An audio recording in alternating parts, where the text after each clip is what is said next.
Good morning and welcome to UK Money Wisdom. I'm Angie and this is your mid-week financial update for all pensioners and those saving for retirement. It's part of our countdown to the autumn budget on the 26th of November, because we're just weeks away from one of the most important budgets in years. A moment that could change pensioners, savings and taxes right across the UK. Behind the headlines, government borrowing is soaring, inflation is stubborn, and quiet policy shifts are brewing that could squeeze your retirement income. So today I'll unpack the latest facts, what they really mean for you, and the 5 practical steps we can take before budget day to keep our money safe and working for us. So let's get started. Let's start with the big picture, the financial backdrop that's shaping everything right now. And it does feel like a UK economic pressure cooker. The UK government borrowed £20.2 billion in September 2025, the highest September figure in 5 years. Total borrowing for the first half of the financial year is close to £100 billion, well above forecasts. We have inflation still stuck around 3.5% to 4%. Food, energy and services remain stubbornly high, meaning every pound you save buys less month by month. Growth is barely moving. Real household disposable income per person rose only 0.2% in August, which is basically flat. So what does this mean for you, for us? Number 1, higher debt plus sticky inflation means interest rates will stay high into 2026. Number 2, although savings rates may look better, inflation wipes out much of the gain. And number 3, pensions and annuities are facing volatile markets, while the government has less room to support households. The bottom line for all of this is that your savings and pension income must work smarter, not just sit still while prices rise. Now let's talk about what's changing inside the pension system itself, because there's some big shifts underway. There are 2 major changes I'd like to talk about. Firstly, have you heard about the Sterling 20 plan?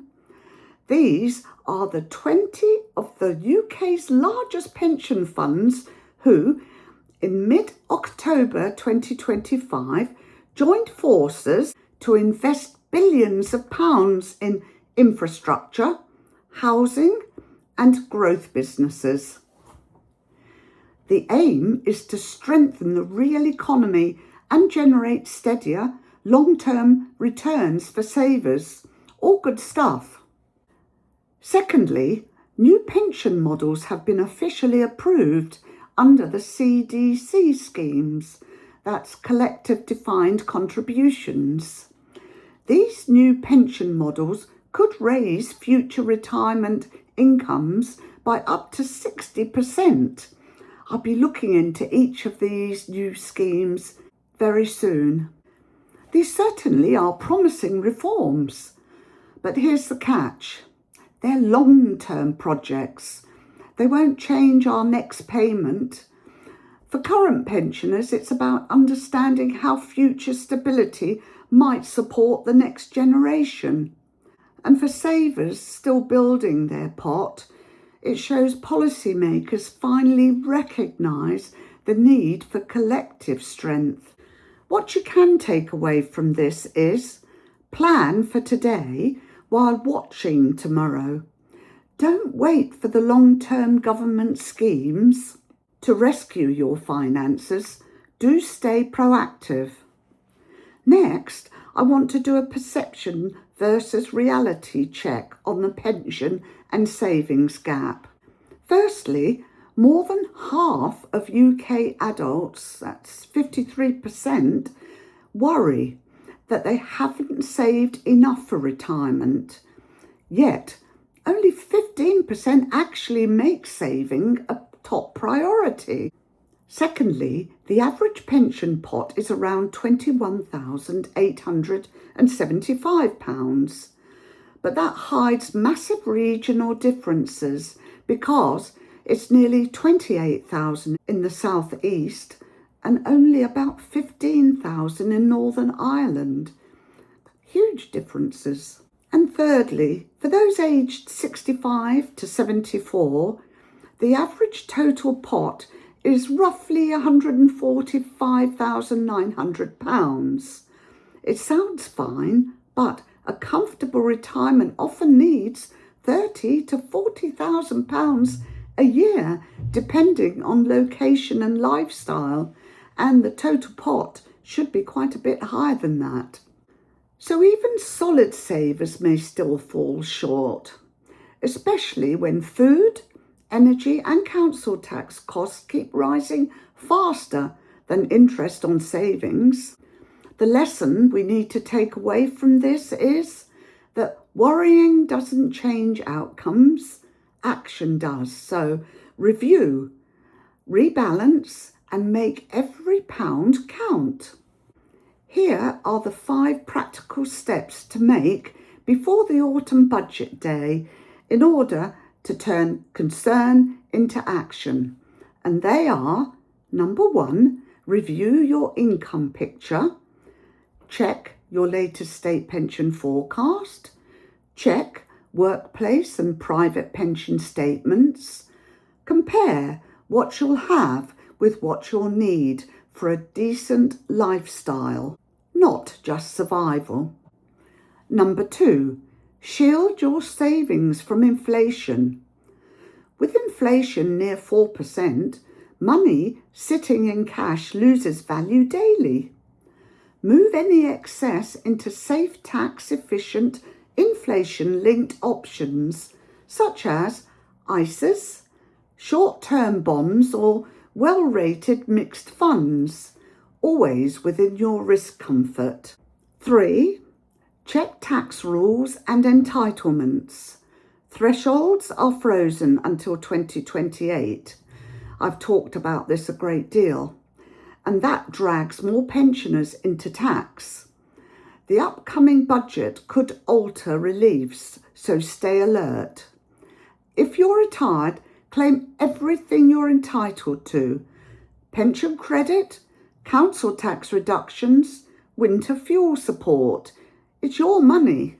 Number 4, plan for longevity and lifetime income. Many will live into their 80s or 90s.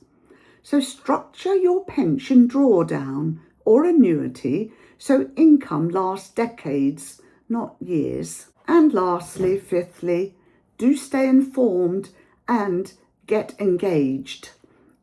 Not in that sense, long gone. The more you understand, the harder it is for policymakers to overlook you. Follow this budget countdown series. I'll guide you through each change step by step. And the budget countdown series will be on Wednesday morning from now until the 26th of November, the autumn budget day. So what to watch next for the November budget and beyond? Here's what to keep an eye on over the next few weeks. Number 1, budget day itself, the 26th of November, and the alerts relating to it. Expect announcements on tax thresholds, pension reliefs, and spending priorities. These will directly shape pensioner finances. Number 2, keep an eye on the inflation trend. If inflation stays sticky, the squeeze on real incomes will continue. 3, keep an eye on pension rollouts. Watch how CDC schemes and the Sterling 20 investments progress. If successful, they could rebuild long-term strength in UK pensions. And fourthly, lastly, keep an eye on the markets. Gilt and bond yields remain volatile. Good news for new annuities, risky for valuations, so stay diversified. In conclusion today, you've got to stay strong, stay wise, stay alert, and stay proactive. Don't just worry. Stay active and do something about it.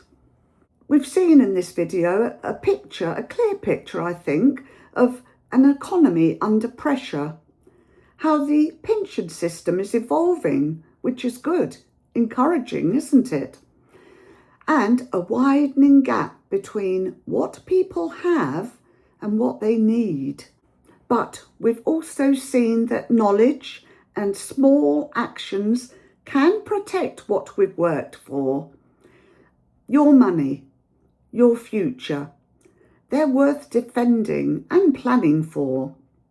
If this video helped you feel more prepared, please hit like, subscribe to UK Money Wisdom for your next update. I do several every week, including that countdown to the autumn budget on the 26th of November. And comment below, what's your biggest pension or savings worry before the budget? I'll respond personally to everyone that I can, because this community matters. Until next time, stay informed, stay calm, don't worry, and keep your money working wisely for you. This is Angie on UK Money Wisdom. Bye for now. Enjoy the rest of the week and the rest of the day.